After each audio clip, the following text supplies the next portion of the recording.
Su sa nó nữa, nhà on ha cà phê nó nữa, lấy tim mua hai lọ tròn, giấy là nhà chị nhà nữa, on ha nó nữa, on ha cà phê chim còn dâu nữa,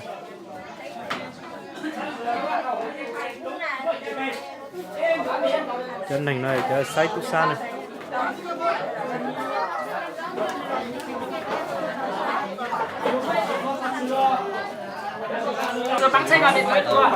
Thế là tu sa nhau hôm đó luôn, mình về tà luôn.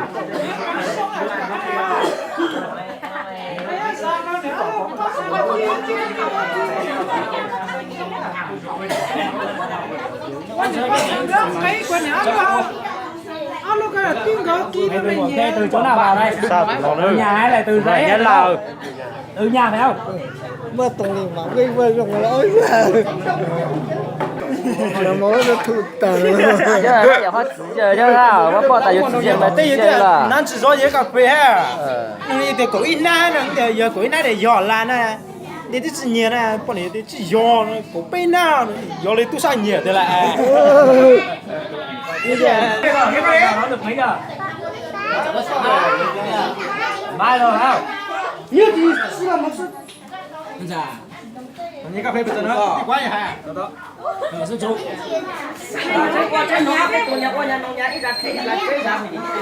cho tới xịt mà gì cà phê à Nó yên thế mà.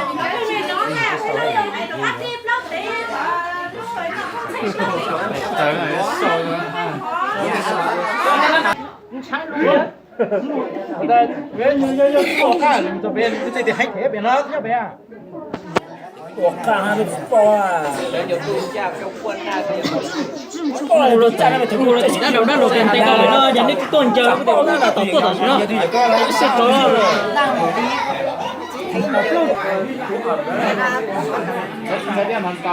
Ai? Người nhà mày là bố mẹ hai mày hay là ai? Pi là trong biệt đi quá. Sao thì pi được này? Đáng hơn. Sao bị gì cái nhiều người ta cho nó chạy chiều quá đấy mà. Cái quỷ gì xí, cái của chân nó mà nó à. Cái buôn đâu ta? Mà cho ta. Mày ký 2 bao cà phê chưa? Mày ký 2 bao cà phê chưa? Mày đã ký 2 bao cà phê chưa? Mày để chỗ nào?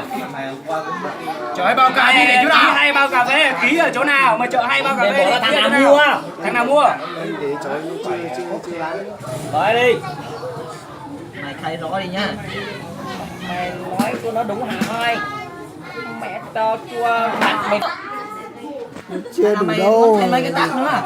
tao như vậy không đủ đâu đã cơ Này mày vào cho người mong này mày vào bây giờ mày còn nói được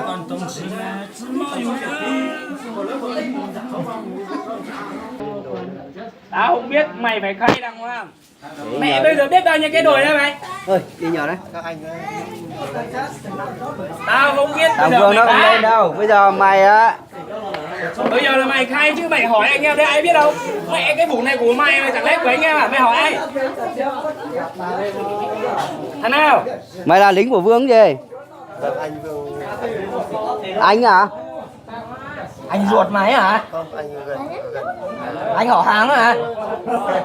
bây giờ thằng Sơn cho một thằng mời xuống mời thằng Vương lên đấy Con lần mà đã từ xong này đó.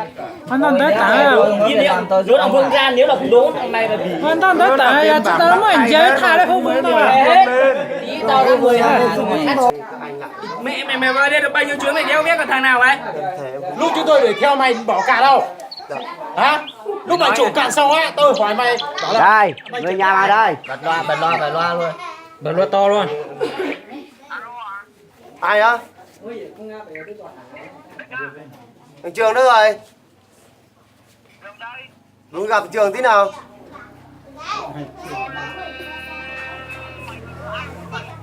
đang ở trong chỗ mông bên này cũng Trường này chạy qua chỗ thằng này mày Nói thẳng luôn.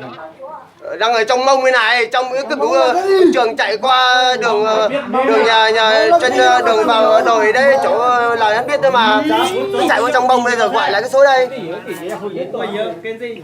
Trường ơi Chạy vô trong mông đi rồi cậu đang ở cái chỗ qua cái đường rẽ đường cao chạy vô trong mông thì gọi lại cái số đây cho cậu đang có việc trong đây, các anh đang giữ cậu nhá. Vô luôn nhá. Đang cà phê của người ta không phải là người ta tỉ dữ đâu.